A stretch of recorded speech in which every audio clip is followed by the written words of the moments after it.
দেখে মনে হবে যেন জলের রাজকন্যা। নাম তার এঞ্জেল ফিশ। দক্ষিণ আমেরিকার আমাজন নদীতে জন্ম নেওয়া এই মাছের দেহ ত্রিভুজাকার, পাখনা লম্বা আর রূপালি ঝলমলে। শান্ত পানিতে দল বেঁধে সাঁতার কাটে, পাতার আড়ালে লুকিয়ে থাকে। খেতে পছন্দ করে ছোট পোকা, কেঁচো আর শুকনো ফুড। প্রজননের সময় জোড়া বেঁধে বাসা তৈরি করে আর বাচ্চাদের যত্ন নেয় যেন নিজের চোখের মণি।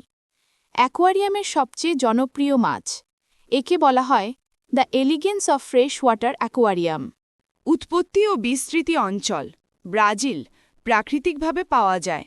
পেরু, কলম্বিয়া, আমাজন অববাহিকার নদীতে প্রচুর। জাপান, থাইল্যান্ড, চীন বাণিজ্যিক চাষের জন্য। বাংলাদেশে শুধুমাত্র অ্যাকোয়ারিয়াম ও প্রাইভেট ফার্মে দেখা যায়। এই সুন্দর মাছের ভিডিও ভালো লেগে থাকলে একটা লাইক দাও, কমেন্টে জানাও কোন দেশটার মাছ তোমার প্রিয়, আর বন্ধুদের সঙ্গে শেয়ার করে দাও যাতে ওরাও জানতে পারে।